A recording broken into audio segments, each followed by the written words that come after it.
Welcome back to Upfront. I'm Joyce Garbasiak.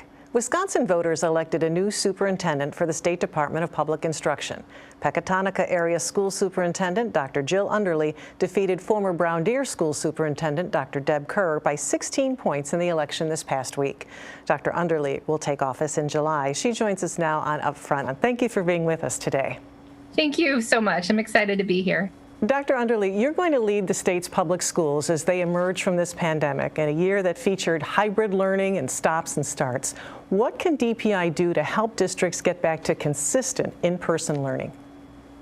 Well, I think DPI needs to certainly give our school districts the resources that they need if they don't have them already to make sure that their schools are open and they can open safely. So, I mean, certainly there's guidance and there's advice, but there's also just resources too. And DPI will have some ability through the stimulus money to make sure that, you know, the school districts get the resources they need to make sure kids can be face-to-face. Well, so much emphasis on safety protocols. Should teachers be required to get the COVID vaccine? You know, that's tough because we know that what the science says, and that if you have the vaccine, you're not going to, or you're very less likely to get COVID. And certainly making sure that we have staff and that our staff are safe is what we need. But I'm hesitant to ever require anybody to do something that would impact their own personal health. And so I think people should make those own decisions. Well, what about masks, though? One Kenosha County district is no longer requiring its students and staff to wear masks, and another in Racine County is voting on removing the mask requirement later this month. Where do you stand on that? Are masks in schools necessary?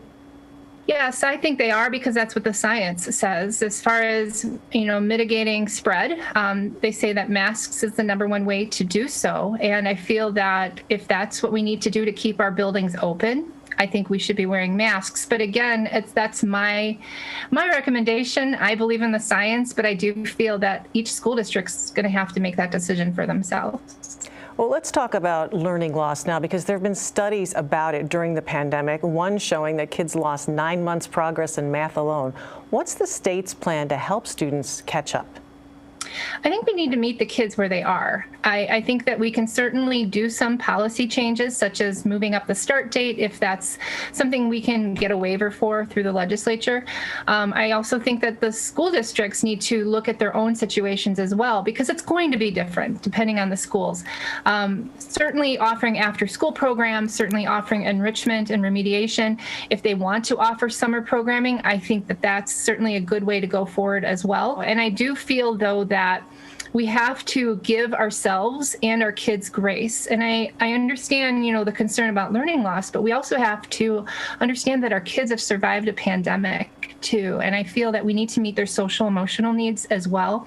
So any ways that we can get mental health support to our kids, if we can get more counselors into our buildings, I think that that will go a long way too, as far as helping academic achievement. Milwaukee Public School students return to in-person learning for the first time since the pandemic began this coming week. Some parents and teachers are nervous as the variants are surging.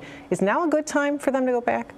I think if that's what the school district has determined, that it is safe for them to go back, I feel that that's, you know, the approach we need to go. We know that kids learn best face to face, and if we can do so safely through PPE and mask use and hand washing, as well as physical distancing, I think we can do it. You know, certainly my school district's been open. A lot of school districts in Wisconsin have been open, but we do have to take into account that every district will be different. A lot of buildings are older too, and we have to look at HVAC systems and infrastructure and sizes of classes. And so I think it's going to be case by case, but I understand the concern and I understand the fear, especially with the variants in particular. But wearing masks, washing hands, getting the vaccine, these are things that we can do that will mitigate that. Well, the Milwaukee Teachers Union, for instance, is just saying that there hasn't been a plan that they feel is acceptable, and they're urging the school board to come forth with some plan before in-person classes start this coming week. I just wonder if you would consider offering them some guidance.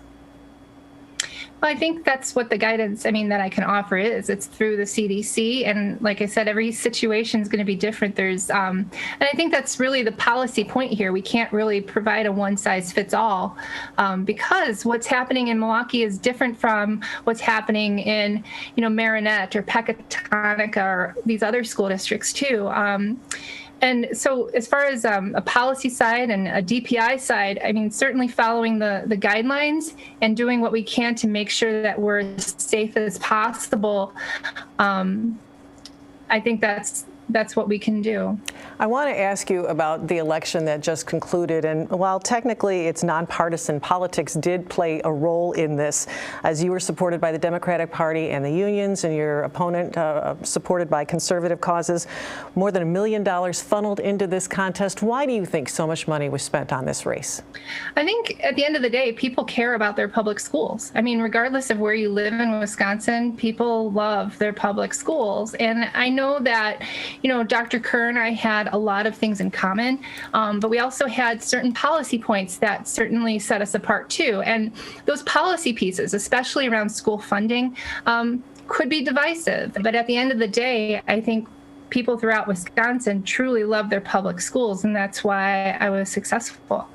Well, talk about divisive. The night of your win, Assembly Speaker Robin Vos tweeted the teachers union owns DPI and that he would not support putting another nickel into this, quote, unaccountable state bureaucracy.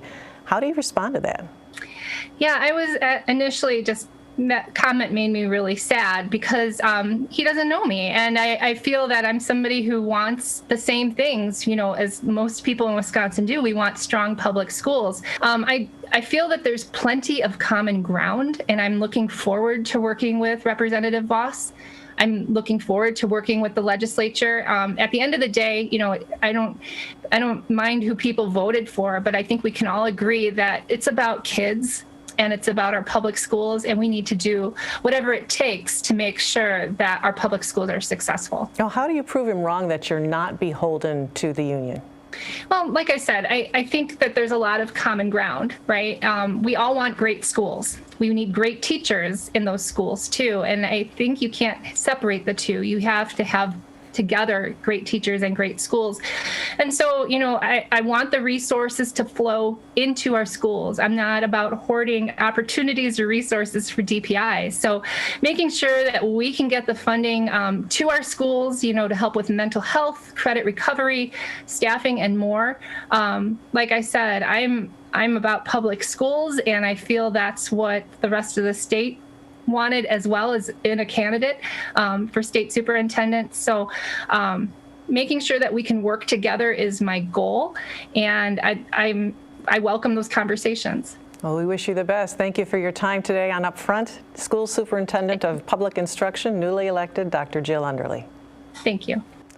The Wisconsin Supreme Court says voters who may have moved will not be immediately purged from voter rolls. The decision, siding with the State Elections Commission, came Friday in a case conservatives have been pushing for nearly 2 years. You'll find the week's election news on the election blog kept by our editorial partner, wispolitics.com.